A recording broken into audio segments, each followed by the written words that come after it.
This channel is part of the History Hit network.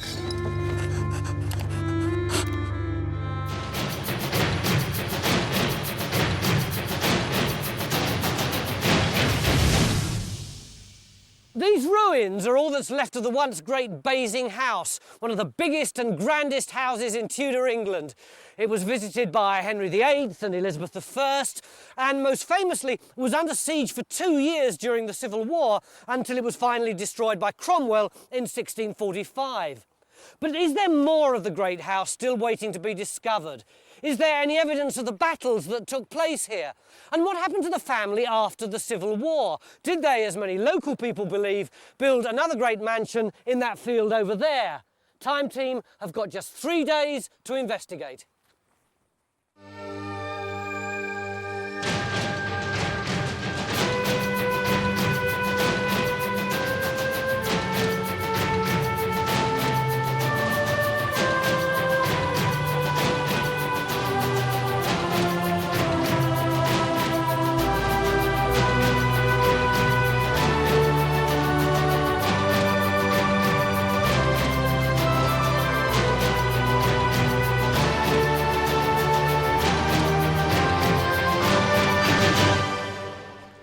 What's going on here then, Mick? Victor's doing a reconstruction of Basing House as we think it might have been. This is based on this super air picture, look. Just taken in with a light dusting of snow, so it shows everything up, you know, very, very nicely. Why does it look like a flying saucer? Because there's a Norman ring work underneath all the later buildings. So there was a Norman castle here? Yeah, yeah. But what date does this lot start then, Alan? Well, as a Tudor building, in the early 1530s, it was the property then of the first Marquis of Winchester, and he started to redevelop the old house that's inside the Norman ring work there. But hadn't got very far with that and realised this was going to be far too small for his political ambitions. He needed a big place to entertain. Yeah. So he started on the new house, which is to the east of the old house, and this was a massive construction. According to tradition, because we can't prove it now, had 360 rooms in that one building alone. And it was big enough to entertain the biggest royal progresses you could get then. The last time, for instance, Queen Elizabeth visited the house in 1601, she came down with a following of 1,500 people, stopped for 2 weeks, and then halfway through the first week, so much enjoying her visit, she invited down the new French ambassador, who brought another 420 Frenchmen with him, all to be entertained and fed. Yeah. So this is called the old house? That's the old house. That's the new house, presumably? Yes, it's here. So where are we going to dig? Well, we're going to dig up in this area here. This rather gives the impression that we know what it's like, but this is, you know, based on what we think was there and earlier prospects like this one, which, you know, show a number of ruined buildings. But somewhere in that area there, which is where geophysics are over the back there. Come and have a look. The strip of land we plan to investigate is in an area where part of Basing New House has been largely destroyed by the Basingstoke Canal, which was cut through here in 1788 and filled in again around 1970. But there are bits of brickwork to be seen here. Well, there's a slight clue, you might spot it. Oh, blimey. Right. We've got a short length of wall. I think it's possible the edge of the canal is somewhere here. It's a bit confused because we've got an old trackway. It could be that this narrow strip of ground may have escaped any damage from the canal builders, and Alan's excited at the possibility that there could be undisturbed archaeology here relating to the actual day when Cromwell captured Basing House in 1645. From what we can make out, the attack came in from this side, and they breached the outer walls, which are over there, and this was the first real line of defence during the final attack. So they would have had to get up through the building that would have stood here and onto that level to get to the defenders. So this is a crucial spot in the actual siege story? Yeah, this is in the final, the 14th of October, 6 o'clock in the morning. This is where they came through in this direction. So are we going to put in some trenches here? I think we need a trench to look at these two big foundations, because if this building ought to have massive foundations, doesn't it? So where do you think we might put in a trench? I think along here. Yeah, I don't think there's any question about it. Yeah. Do you want us to mark it, or can you see those? Oh, no, you Cheeky go. devil. Cheeky devil. Basing House is a scheduled ancient monument, but this strip of land is currently outside the protected area. But the scheduling may have to be extended if we do find some undisturbed archaeology, revealing details of the destruction of Basing New House. History Hit is like Netflix, just for history fans. with exclusive history documentaries covering some of the most famous people and events in history just for you. With familiar faces such as Dan Jones and Dr. Eleanor Yanega, we've got hundreds of documentaries covering the greatest figures and events of medieval history. We're committed to bringing history fans award-winning documentaries and podcasts that you cannot find anywhere else. Sign up now for a free trial, and Chronicle fans get 50% off their first 3 months. Just be sure to use the code Chronicle at checkout. In addition to digging here, we've also been asked to investigate this field in search of the mansion built by the same family after the Civil War. This is a field that has never been excavated before.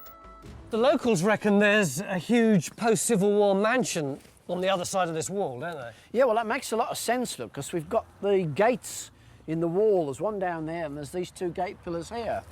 Well, going into an empty field now. They don't look particularly wide to me. No, but they would be okay for horses and the little carriages they had there. We're not looking at some huge, great, entrance. You don't need that. But if this was the big gates to a mansion, yeah, and then it's been bricked off afterwards, yeah, why are the bricks here the same as the bricks on the other side here? It suggests it wasn't in use very long, doesn't it? If you'd had an opening and then the same style of bricks are put back in, it's probably not in use very long. Here's the other one, look. Yeah. In terms of geophysics, we're off to a flying start, because this field was surveyed a year ago as part of another project. These are the resistance results, and the blue are showing wall foundations, building rubble, maybe bricks or whatever. And we believed that could actually be the mansion house there. It's extraordinary, because when I look at it fresh, it's this that looks like a building to me. Yeah, it does, doesn't it? Initially that looks like a range, but that's several hundred metres. It's a question of scale. That's going right across there. It's probably gardens. I mean, this is our actual interpretation that we did. That could be the house, the gardens as Krenz had described, a possible lane coming down this side going to that gateway, with a gateway on this side.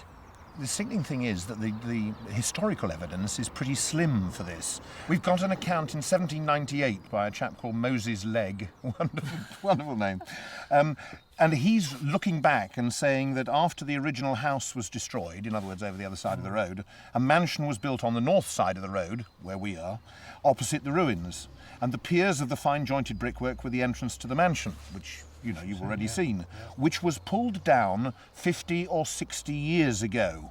So we're talking 1740-ish by the then Duke, and the materials carried to cannons near Kingsclear. Now, there's no definite evidence, but they seem to think that the house would have been built in around about 1690, which would give you, a kind of a house shelf life of something like 50 years. So the mansion is thought to have been built in the 1690s. But the only sure way we're going to find out if it was here is to start digging. To begin with, we're going to put in 2 trenches to test these geophys signals. The early indications are good. Already we've found a layer of brick and some 17th century pottery. Alison, why have you been so eager to see this field dug up? Well, for many years we've wondered what these interesting lumps and bumps were and why it had never been built on. And although the rest of the site is quite well documented, there was absolutely nothing about what happened next after the end of the siege and the family coming back, being given their lands back. But where was the house? But presumably there could have been buildings here that were earlier than that. Oh yes, I'm sure there was. There must have been a complex of Tudor farm buildings, because we know that the Great Barn was built about 1535, and there are indications that buildings were attached to that. It is strange that we know so little about the mansion. What we do know is that it was built by Charles Paulet, the 6th Marquess of Winchester, and that the mansion would have been tiny compared with the massive Tudor house built by the 1st Marquess, William Paulet. Fortunately, we've got some original documents to tell us about the Tudor house. This is a fascinating newsletter of 1645, and this chap, Hugh Peters, describes the house at the time of the Civil War.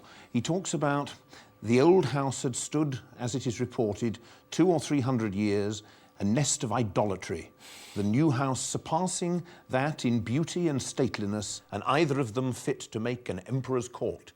So he obviously considered it to be one of the biggest houses in England.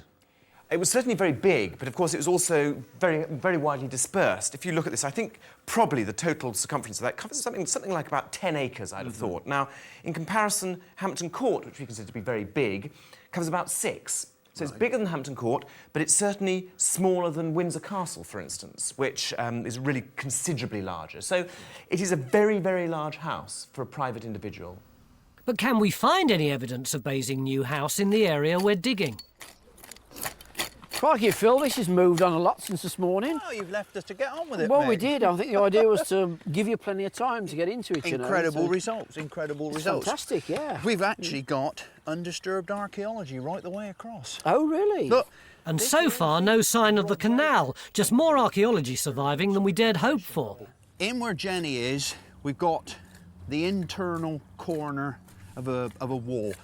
You see, they're beautifully mortared up, plastered. Still with the plaster on the wall? Yep. We've got exciting finds too. Our first contact with the Civil War. So, what are these then? Musket balls, are they, Alan? No, I think they're pistol balls.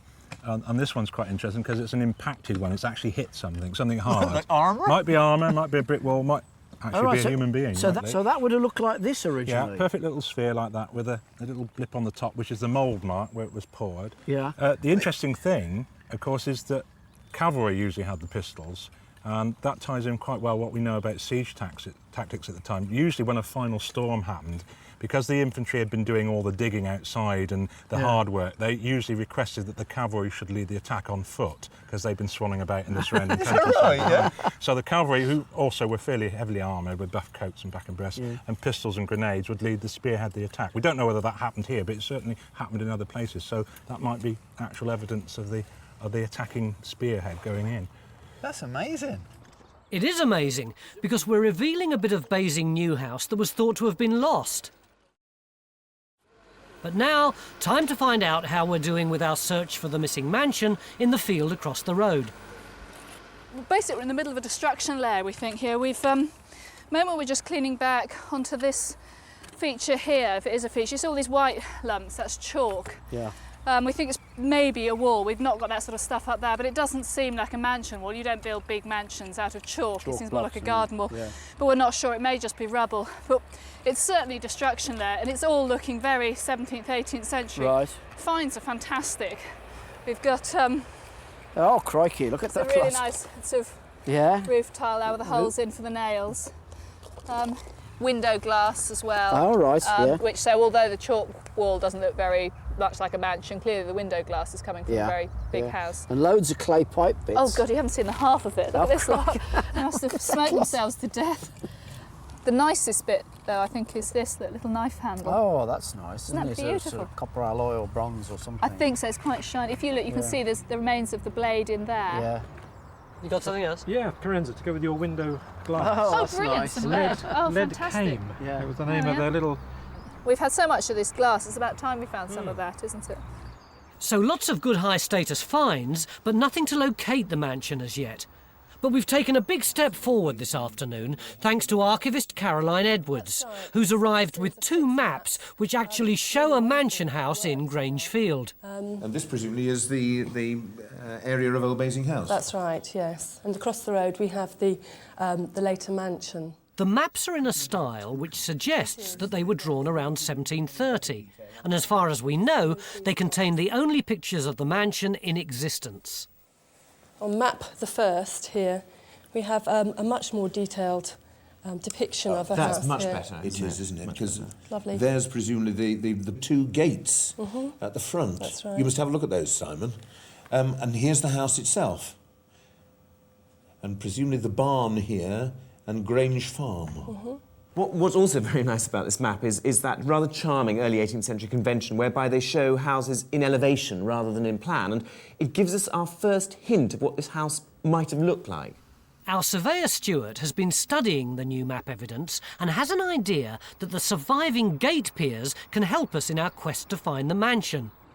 Simon, I'm interested in your opinion on these gateways because I think they might give us a clue to the location of the house. Are they the right period, 1690-ish?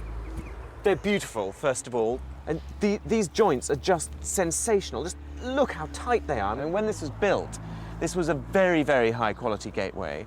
And yes, I mean, this looks really spot on. You know, it's pure 1690. Come and look at this other gateway. So although they're the same, they look the same, they're different. Come and look at this. You can see immediately the gate's smaller, but also look at the... It's fantastic. This is really beautiful and really special. And in fact, you can forget the other gateway now. Why do you say that? Why is this more special? Well, just look at the craftsmanship in it, the expense and the quality. Take this brick here. This is one brick, starts here, ends here. All of this bit of the brick has had to be carved and rubbed and chopped away in order to create this beautiful moulding here. They're all done on the workbench. They're then reassembled on site to make a work of art in brick, and that's what we've got here. How does that tie in with what you were thinking? I think it's wonderful. Could kiss him. No, I'd prefer if you didn't. That fits in exactly with what this plan that's emerging about the site of the house. If you look at this plan, which is 1730-ish, this thing is a large building, probably a stable block, which implies this large gate is for horses, carriages. That's the first gate we saw. The first gate coming out into an open courtyard. This gate is this one here. The high quality one. A high quality one, which is directly opposite the front of the house. Hang on, then that means that the house is over here, which is about 10 yards away from where we've been digging for it. Yeah, absolutely. So I want a trench over there. And so as we approach the end of day one... Tony, to Mick, nothing's going on your end. Oh, very good. The trench has got a lot more potential than we thought. That's great. Listen, Stuart's got this new theory about what might have been happening in this field, and Simon kind of agrees with him. I'll give you one clue. If we want to find the mansion in this field, we think we're probably digging in the wrong place. Oh, great. Well, that's happened before, hasn't it? See you later.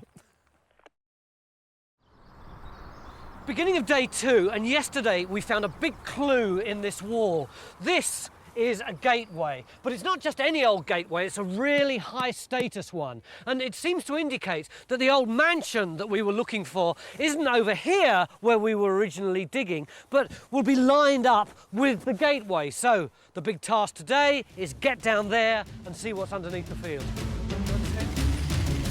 Our new trench, it's been decided, will take in a geophys target and the area Stuart wants to dig. It's also going to be bigger than was actually agreed. They'll never measure it. The map evidence suggests the mansion should be here, and according to Stuart, this trench will also cut across some slight lumps and bumps which he's noticed. Well, look at this. Bernard was wandering around with a GPS set, picking up all the bumps and lumps in the field. What the GPS set has picked up is a series of rectilinear earthworks here, which is where we were standing, and also, quite interestingly, a series of linear earthworks going off that way, which I think might be perhaps an earlier range of buildings or something. What is clear from the earthwork survey and the geophys plot is that this field has been the site of continual building activity over the years. Our first 2 trenches, in fact, have turned up lots of building rubble, mostly made up of Tudor bricks. It's likely that these came from buildings that were part of the huge Basing House estate, buildings that may have still been standing at the time of the Civil War in the 1640s. As a reminder of what was happening around Basing House, we've asked the English Civil War Society to set up a siege camp outside the Great Barn, which we know was used by Cromwell's troops during the war. Meanwhile, across the road in our excavation at Basing House... This is undoubtedly a surface. Yeah, it looks like there might be some... Look, and there's bits of oh, clay pipe, look. Oh, what a gem. Look at that. It's one of them little tiny ones. That's early, isn't it? Yeah. That's got to be, what, 17th, isn't it? Yeah. I don't know whether it's not some sort of a floor. We've got very, very strong chalk. Look at that. Look at it, listen to that. That is solid chalk. And then we got the wall. I think the wall is actually dying out at about that level. Right. But the most important thing is that everything above it is demolition rubble. And we've had virtually no finds in the demolition rubble at all. Yeah. We just come down onto this surface and, well, you see, you've got a handful of finds. Yep. Oh, look at this. Oh, hey! Look at this. Oh, it's not a Bellarmine, is it? It's a sort of like a leaf pattern, isn't it? That's... With the little veins run down on either side. There's another one there. Isn't that? That's really delicate, isn't it? Smart it's stuff, isn't it, eh? That should be dateable, shouldn't it? Oh, easy. To find out how much more archaeology survives here, we're going to widen this trench further still. The current thinking is that we're digging the remains of this gatehouse, which was very significant in the story of the siege, because this is where Cromwell's troops, having destroyed the outer courtyard, broke through into Basing House. The whole site looks very different today, but some of the huge earthwork defences are still very visible. You've got to imagine something like a First World War battlefield here, with mud, pitfalls, stakes driven into the ground, shattered buildings, no trees whatsoever. The defenders on the inside here, there would have been cattle kept on the hoof inside. Out there across the common, open space, trench lines gradually edging their way towards the defenders here, but only usually in the summer months.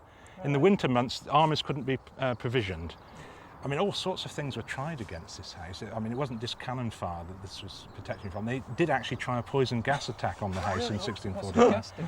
Well, as far as we can work out, they burnt wet straw mixed with brimstone and arsenic.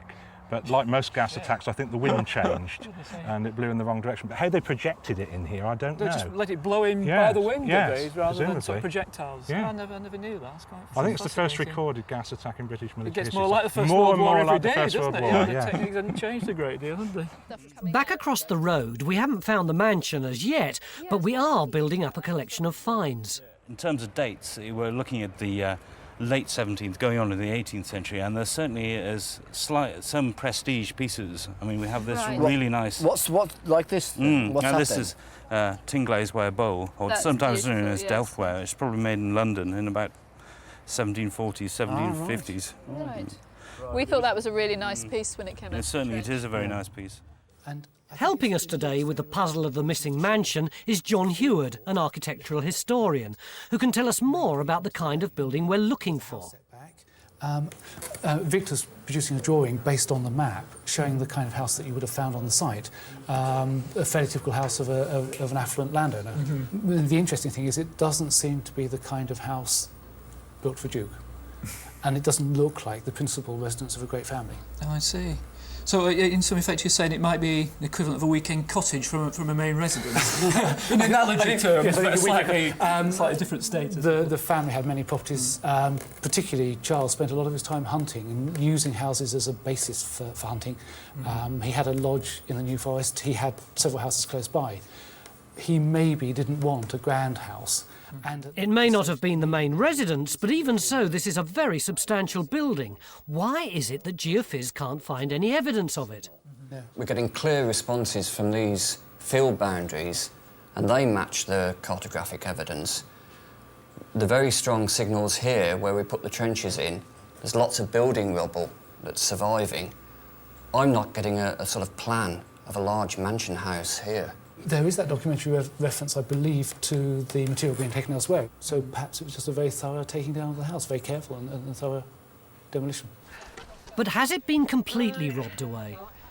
We've got a floor here, I think. Brilliant. Oh, crikey, look at that. Ooh. There we are. Lovely cobbled floor. And what's it? It's putting over a lot of demolition debris, is it? And that would fit with these sort of chalk walls we keep getting appearing Yeah. here, there and everywhere. So maybe we've got some sort of farmyard that's much later than the William and Mary stuff. But the wall is over here, look. You see, this is the first in situ remains we've had at all. These are actually mortared in here. All the rest of the rubble we've had, it's just been loose. Well, this lines up amazingly well with Stuart's doorway, doesn't it? Yeah. It's just about this side. What we don't seem to have is anything commensurate this side of it. John, what does this wall look like to you? It's very difficult to relate it to that 18th century plan, but the 18th century view looks very tight. I mean, is it possible that there's another wall? The two side wings of the house break forward slightly. Is it possible that you're just seeing the corner of the house here? John's suggesting that we might have uncovered just this bit of the mansion, in which case we should widen this trench to see if the wall turns in this direction. There are other suggestions for trenches. John, for instance, wants to put in another trench to find out more about the back extension to the house that's shown clearly on the 1730s map. What you'd expect to find in a William and Mary house is a simple square block, and that range at the back does look as if it belongs to something earlier to which that house has been added. Right. So actually that back range is quite crucial. Meanwhile, Phil's taking a break from digging at Basing House. Yes. Look at this. A bellowing jar. But look what we found in the trench earlier this morning. Here's what I found earlier. Thought that look. Oh, that's perfect, isn't it? Isn't that something else, eh? Look at that. Yeah, it's the seal. That's exactly the same rosette, isn't it?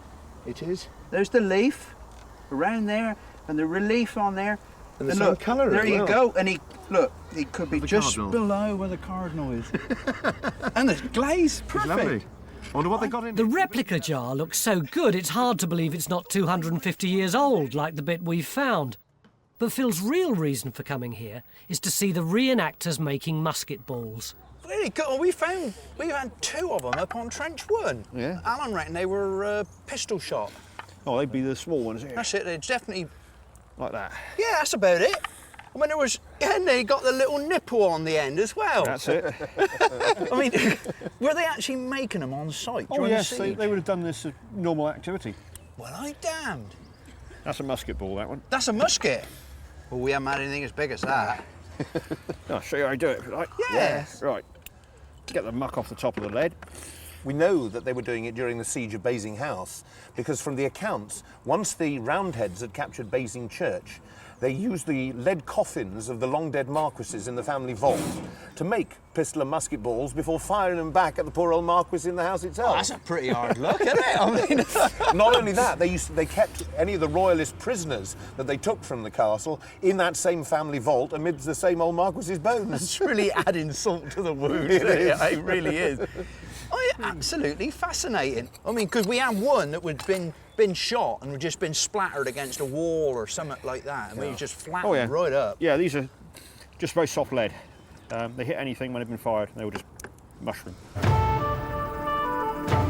But now it's back to the trench at Basing House for Phil as he rejoins the army of diggers working to uncover the gatehouse.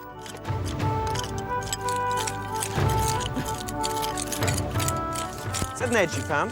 I think it looks like it is actually. It's Simon. very Yeah. neat, isn't it? Beautiful brickwork running along Yeah, there, and then across here. and then it turns along. It's not robbed out. No, that is an isn't. edge.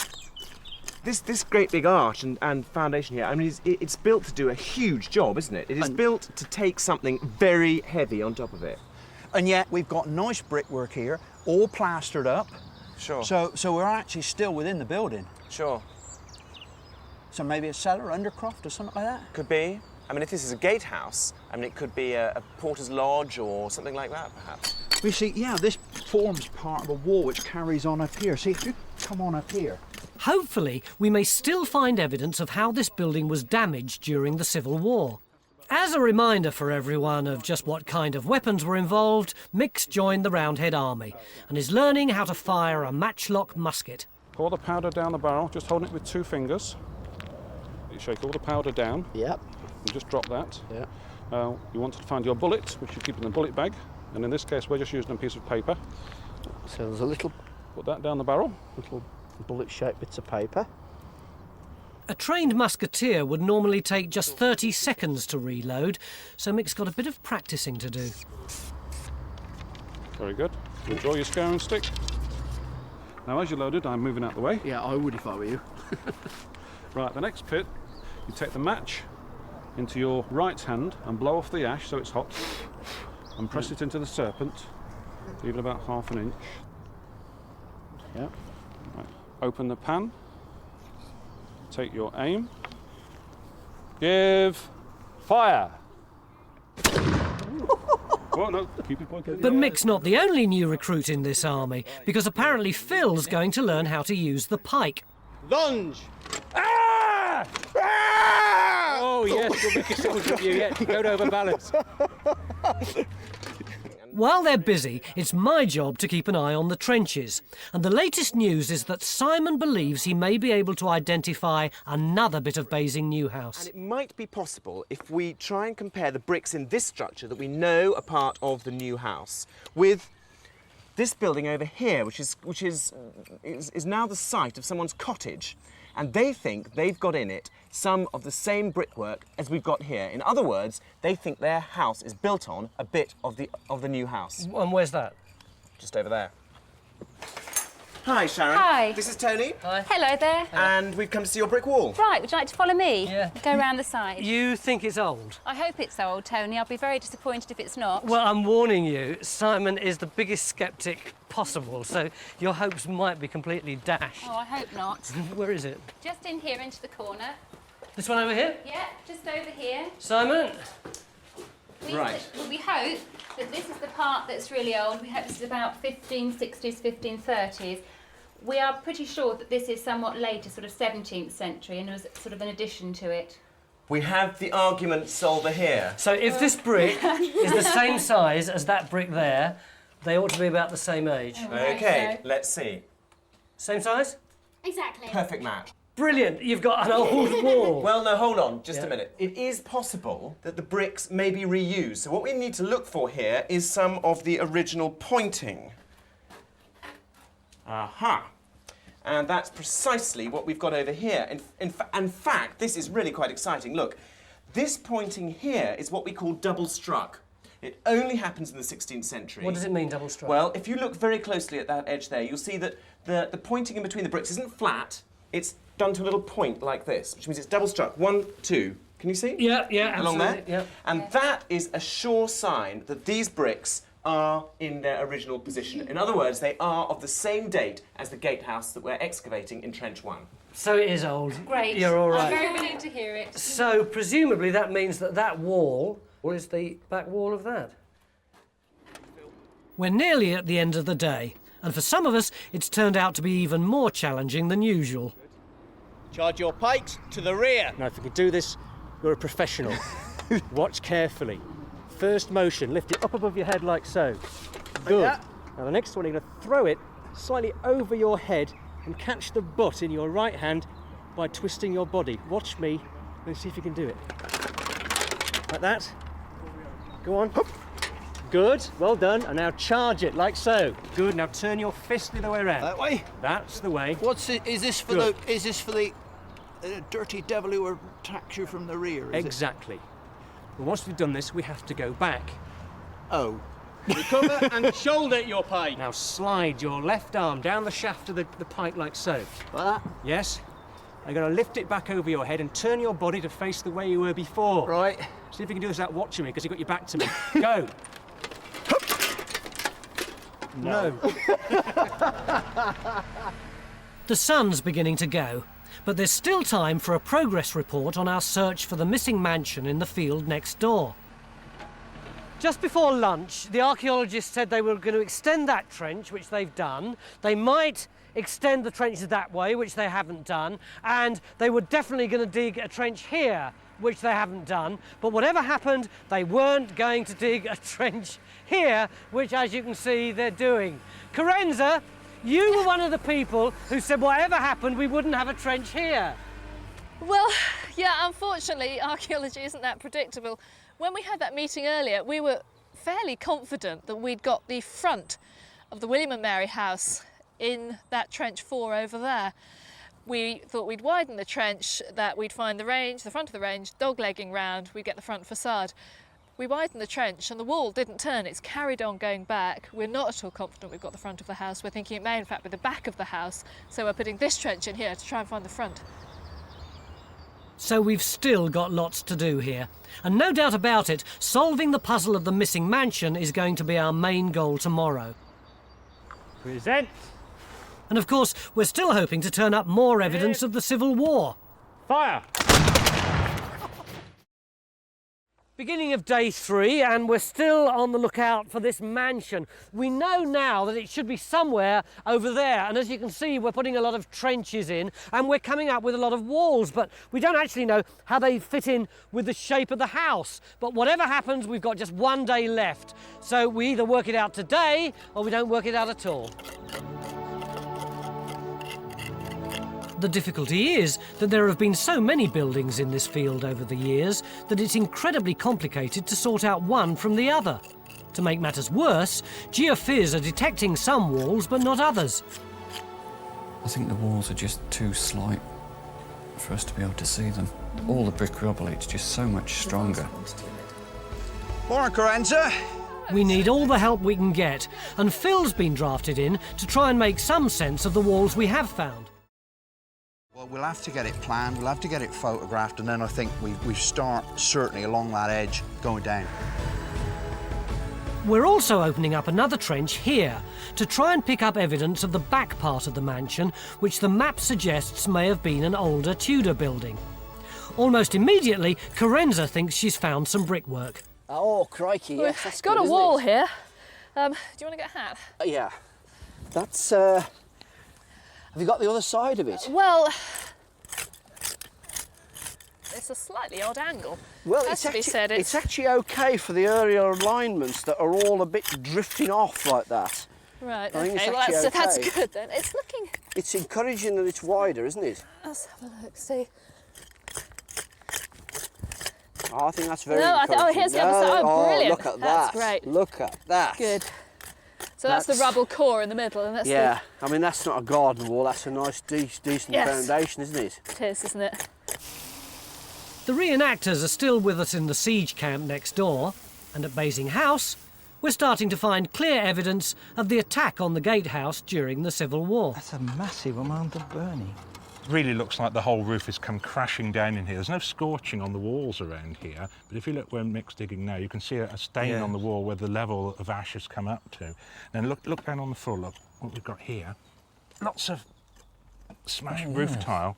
You'll tell that with the peg hole there, yeah? And it's been broken and burnt. It's not because it's been in the kiln and got blackened, it's actually scorched by the roof timbers blazing away. Yeah. Down here I've actually got a piece of window glass which is coming out of the burning deposit. Amazing. Some of these are decorated. I don't know whether that piece is. No, it's just a discoloured piece of plain glass, a quarry. It's the corner the part of the diamond shape that would have made the typical Tudor window. Back across the road, I'm doing my best to keep up with changing ideas about the location of the mansion. John, yesterday we had this great theory that the front gates of the mansion were there, and that if we went to here, we would find the front of the mansion. And we dug down and we found this wall and we found a return, and we all went, yes, we've got the front of the mansion. Where is it? I think the mansion is probably here, slightly further forward. We took some measurements this morning and we measured across the front wall, and in fact it's only 18 metres side to side. What is? The forecourt is 18 metres across. How do we know that? We've got a scar of the wall between the forecourt and the service courtyard. That's that one there? That's the one there between the gate piers. We've got the central gate pier. Yeah. So measuring from the scar to the gate and flipping it over, we get the full width of the forecourt. Right. So we've got that measurement very, very clearly fixed. And we know that the house filled the forecourt. So you're saying if that's 18 metres across there, that you've then worked out the distance back from that? It is actually quite difficult to work out the distance back. We've got that fixed. But in fact, we've still got the incident room and the barn here surviving. Right. And you can see that the whole of the house, the forecourt, the house itself and the back range were within the distance from the road to the barn. Right. And you're prepared to trust that little old sketch? Absolutely and completely. The surveyor was concerned with recording the whole of the estate for the family. This drawing is only the size of a postage stamp, the actual bit of the house, but it's still a good representation of the building. So how are we going to find... I was going to say, I can see the way this conversation's going. It's gone there. It's already gone there. Yeah. What you're going to want is these two trenches linked up, because that's got Corona going across the house, and possibly that one over there to pick up a wall. So we extend that through to there? Yeah. There's a wall in here already. I think that's a garden feature, a later all right, feature. so it's nothing, all right. It's very narrow, isn't it? It's very narrow. Although the focus has been on the new trenches, work has still been going on in Trench 3. The last I heard, it was full of Tudor bricks.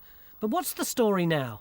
Well, what we've got a lovely buried soil at that far end, from which we've got medieval pottery sherds, and it's a garden soil, but then there's a very distinct cut, and then it just dives away, and all the material we've been taken out from the main feature there is brick rubble, and from the rubble we're getting some nice clay pipes with stamps on, so we can actually date them, because we know that Edward Dodd was a clay pipe maker in Boulder in the New Forest. He was busy between 1710 and 1730. This trench, in fact, has turned out to be very important. This big ditch feature is probably an open garden moat, quite a fancy garden moat going round here, which in all probability is open from the Tudor period onwards. We can actually see it on this survey we've been using, and that would go with this old Tudor house. And at the later date, the mansion is added to it, and all the destruction rubble from the two houses has gone in, and they've used this as a kind of a landfill site. And those clay pipes, the dates they give are probably the clay pipes of the people who are knocking the house down. This is a lovely trench because it tells us... So it's like builders' fag ends? Absolutely, yes. So we found the end of the story. We've got the beginning over there in Old Basing. We've just got half a day left to get the middle of the story together. Meanwhile, at Basing House, we're attempting to make sense of the archaeology we've discovered associated with the gatehouse.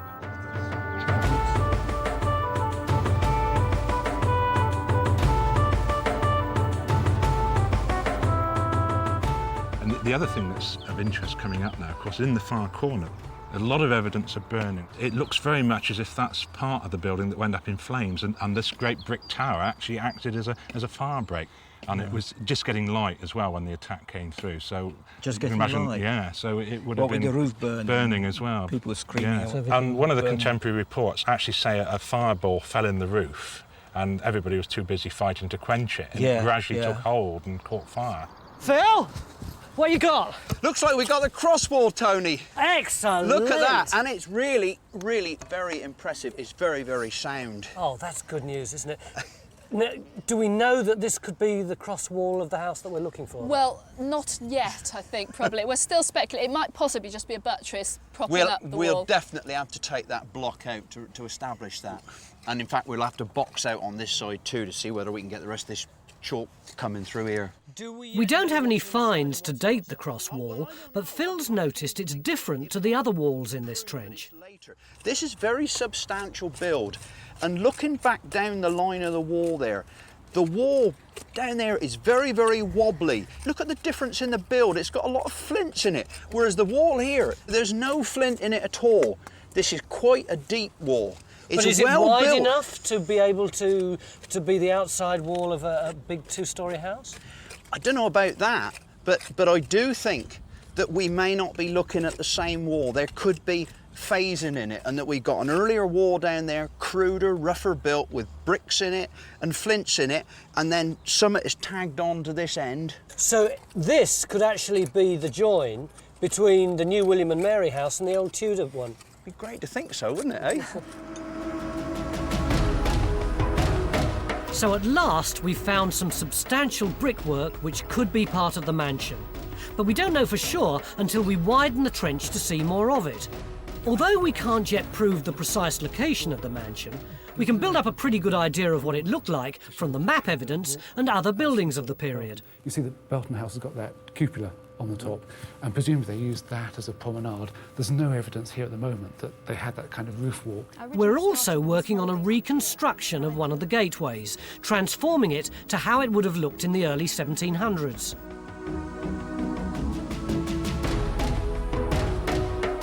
But what we really want to do is to find the precise location of it in the ground, and this is proving difficult.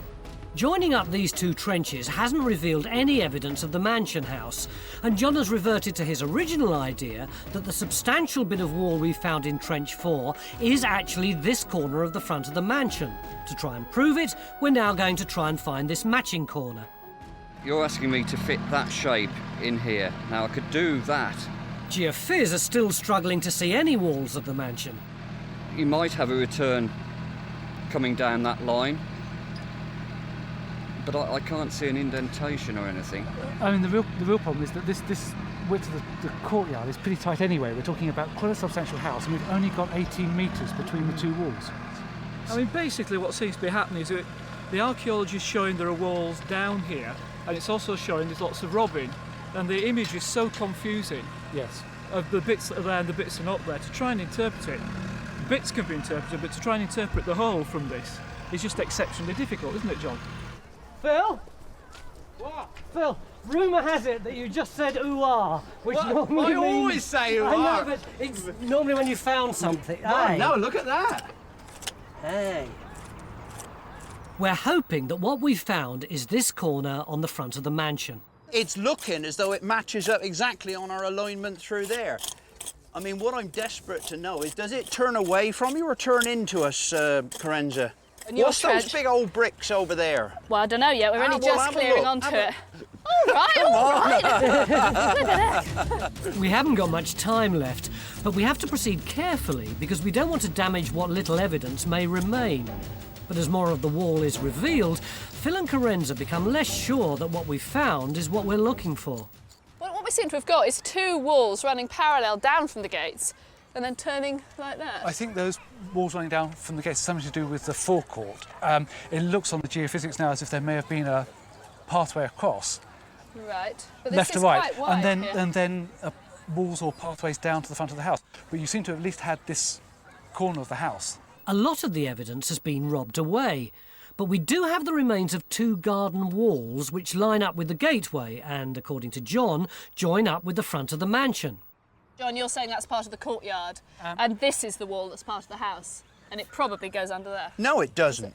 No way. No, I'm not saying you think it is. I'm saying that's what Well, John look, thinks. archaeologically, you've got clay there, you've got rob in there, you can see it's robbed, you can see it's robbed there. You can see where this wall has been bonded in. Look how jagged that thing. That wall's bound to come along and do that. So, I John, swear how do it you- can't come the So, other John, way. how do you feel about it? 4:30, day 3, and we still have absolutely no idea which way these walls go. We've got a couple of hours left. Shall we just keep digging and see if we can hopefully have sorted it out by the end of the day? There are lots of visitors to Basing today, and they've all been interested to see what life was like in a Civil War siege camp for both men and women. Now, of course, they want to know about the dig and what we found, and we can start by telling them about our discoveries at Basing New House, where we've revealed part of a gatehouse that would have looked like this. This grand tower, with wings on either side, was the link between the two courtyards of the new house. The outer courtyard was where visitors like Elizabeth I would have dismounted before walking through this gatehouse and into Basing House. At either side of the gatehouse, we found evidence of storage rooms, one of which had been set on fire, confirming the eyewitness accounts of the storming of Basing House in 1645. But what about progress in this field? Well, the latest news is we're sure we've found the back range of the mansion. We came down onto a brick surface, and then dotted in amongst that you can see the wall foundations that are here, 1, 2, 3 of them. Yeah. And so these do relate to that range of buildings that's shown on the plan there. Right. So we've found the back, but what about the front of the mansion? I think what you've got is very substantial brick walls. The bricks look as if they date to the 1670s, 1680s. And those brick walls that you've picked up relate exactly to the symmetry of the forecourt. And I think that what you seem to have is the foundations, the footings of the house that's depicted here on this map of the 1730s, almost exactly as drawn, at least the wall lines and the alignments. John Gator, by your body language, I don't think you're convinced, are you? I think we've got good archaeological evidence in the trenches, we've got good geophysics, we've got good maps. I don't necessarily think that the map evidence goes with what we've got in the trenches and the geophysics. So there's something there, but it's not our house, you reckon? No, the house is here, but I still don't think we're in exactly the right place. Mick, Sorry. Are you going to sit on the fence?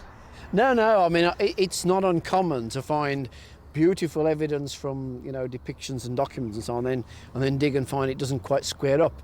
And I don't think this does quite square up. I think we'd have to dig a very large area before we got anything close to the plan. But are you prepared to say that we found the house that we were looking for? Oh, yeah. Yeah, because that's 17th century material coming out. The finds all fit exactly with the date you're Absolutely, talking about. just doesn't square up exactly with the plan that we've got. But we have found the mansion. The disagreement is about which bit we found.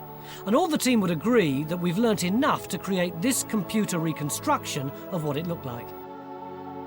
We do know that it lined up with this gateway and was built of the same fine brickwork.